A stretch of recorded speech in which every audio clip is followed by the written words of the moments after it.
ہمارے channel Urdu moral story میں خوش آمدید۔ ہمارے چینل سے روزانہ آپ کو سچی اسلامی کہانیاں سنائی جاتی ہیں۔ ان کہانیوں میں کوئی نہ کوئی ایسا سبق چھپا ہوتا ہے جو آپ کی زندگی سنوار سکتا ہے۔ آج کا واقعہ بھی ایسا ہی ہے۔ چلیے سنتے ہیں آج کی کہانی۔ ایک دفعہ کا ذکر ہے، ایران میں ایک لڑکا تھا۔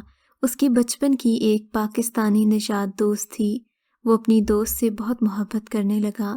بچپن سے وہ ساتھ تھے، عمر کا ایک بڑا حصہ ایک ساتھ گزار چکے تھے اور دونوں کو ایک دوسرے سے محبت بھی تھی۔ لڑکا اچھا آرٹسٹ تھا۔ لڑکے نے لڑکی کی کافی ساری تصاویر بنا کر اسے گفٹ کی تھیں۔ اس وقت وہ ایک کمپنی میں ایک آپریٹر کی حیثیت سے کام کر رہا تھا اور لڑکی کافی امیر خاندان کی تھی۔ اس کا مستقبل کچھ زیادہ روشن تو نہیں تھا، مگر پھر بھی ایک امید کے ساتھ دونوں بہت خوش تھے۔ ایک دن اس کی دوست نے کہا کہ وہ گھر والوں کے ساتھ واپس پاکستان جا رہی ہے اور پھر کبھی واپس نہیں آئے گی۔ اس نے یہ بھی کہا کہ وہ ساتھ میں ان دونوں کا کوئی خاص مستقبل نہیں دیکھ رہی۔ اب سے ان دونوں کے راستے الگ الگ ہیں۔ یہ خبر اس پر قہر بن کر ٹوٹی۔ لڑکے کا دل ٹوٹ سا گیا تھا۔ ابھی وہ صدمے میں تھا اور سوچ رہا تھا کہ کیا کیا جائے۔ اسے معلوم ہوا کہ وہ اسے چھوڑ کر پاکستان جا چکے ہیں، مگر جب وہ اپنے ہوش و حواس میں واپس آیا، مگر جب اسے اس لڑکی کی بے وفائی کا علم ہوا تو اس نے دن رات محنت شروع کر دی۔ پہلے اس نے پاکستان جانے کی ٹھانی، مگر کچھ وجوہات کی وجہ سے نہ جا سکا۔ اس نے اپنا دماغ اور طاقت کچھ بننے میں لگا دی۔ کوشش کر کے آرمی جوائن کر لی، مگر قسمت نے ساتھ نہ دیا۔ کچھ وجوہات کی بنا پر اسے آرمی سے نکال دیا گیا۔ اس کی ساری ہمت ٹوٹ چکی تھی، زندگی سے مایوس ہو گیا تھا۔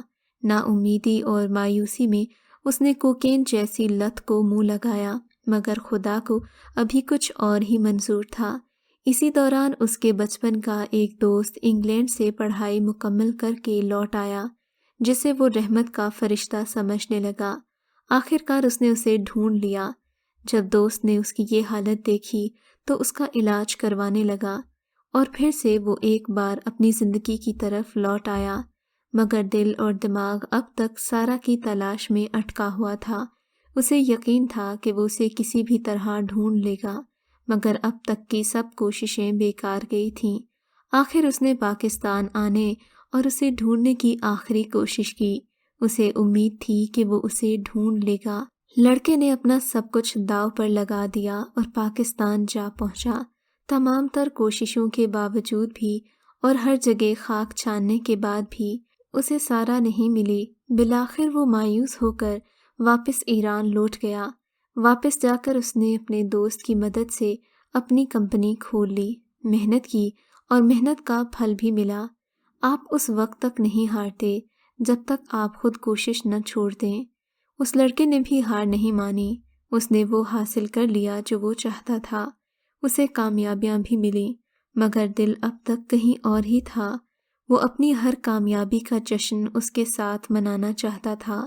اس دوران بھی اس نے اسے ڈھونڈنے میں کوئی کسر نہیں چھوڑی، مگر اب تک بس ایک ہی امید تھی کہ وہ اسے ڈھونڈ لے گا۔ لیکن ہر پل اسے اس کی یاد، اس کے ساتھ گزارا ہوا پل اذیت دیتا۔ زندگی جیسے ایک عذاب بن گئی تھی۔ راتوں کو اکیلے اٹھ کر رونا اس کا معمول بن گیا۔ اسے یہ بھی معلوم نہیں تھا کہ وہ لڑکی اب کہاں ہوگی۔ وقت گزرتا رہا۔ ایک دن وہ کسی کام سے کچھ دن ہمدان شہر گیا ہوا تھا۔ وہاں تیز بارش ہو رہی تھی۔ وہ لڑکا اپنی کار میں کہیں جا رہا تھا۔ اس نے دیکھا کہ ایک بوڑھے آدمی اور عورت ایک چھتری میں کہیں جا رہے ہیں۔ چھتری ہونے کے باوجود وہ بھیگ چکے تھے۔ اس کے پاؤں سے زمین نکل گئی۔ یہ جاننے میں زیادہ وقت نہیں لگا کہ وہ اسی لڑکی کے والدین تھے۔ جان بوجھ کر اس نے کار کی سپیڈ ہلکی کر دی، کیونکہ وہ چاہتا تھا کہ وہ لوگ اس کی اس شاندار گاڑی کو دیکھیں۔ وہ چاہتا تھا کہ انہیں پتہ چلے کہ وہ اب ویسا غریب نہیں رہا۔ اب اس کی کمپنی ہے، کار ہے اور سب کچھ ہے، مگر پھر بھی جو منظر اس نے دیکھا اس نے اسے حیران کر دیا۔ وہ لوگ ایک قبرستان کی طرف جا رہے تھے۔ لڑکا اپنی گاڑی سے اترا اور ان کے پیچھے چل دیا۔ اس نے دیکھا ایک قبر پر سارہ کا نام لکھا ہوا ہے اور والدین کے ہاتھ میں اس کی تصویریں بھی ہیں۔ اس کے لیے تو دنیا جیسے رک ہی گئی۔ یہ وہی تصاویر تھیں جو اس نے انہیں بنا کر دی تھیں۔ یہ تصاویر ان لوگوں نے قبر کے برابر میں رکھیں۔ اس کے والدین نے جب لڑکے کو دیکھا تو دھاڑے مار مار کر رونے لگا۔ لڑکے نے پوچھا کہ لڑکی کی موت کیسے ہوئی، تو انہوں نے بتایا کہ وہ پاکستان کبھی نہیں گئی تھی۔ وہاں پر دھوپ لگنے کی وجہ سے اسے پہلے سکن میں کچھ الرجی ہوئی، مگر جلد ہی وہ الرجی ایک عجیب و غریب بیماری میں تبدیل ہو گئی، جسے ڈاکٹرز نے کینسر کا نام دیا، اور اسی بیماری نے اس کی جان لے لی۔ لڑکے کی تلاش ختم ہو چکی تھی۔ آج اس نے اپنی محبت کو ڈھونڈ ہی لیا تھا۔ اس کے بعد وہاں بارش تیز ہو چکی تھی۔ اس کی خاموش محبت اور سسکیاں تھیں۔ جیسے جیسے بارش کی آواز تیز ہوتی جا رہی تھی، ویسے ویسے لڑکے کے رونے کی آواز میں بھی شدت آ رہی تھی۔ شاید بارش کو بھی احساس تھا کہ کسی کے آنسوؤں کا پردہ کیسے رکھا جاتا ہے۔ اگر آپ کو آج کا یہ واقعہ پسند آیا ہے تو اس ویڈیو کو لائک ضرور کیجیے، اور اس طرح کے مزید قصے سننے کے لیے ہمارے چینل اردو مورل سٹوری کو سبسکرائب ضرور کیجیے۔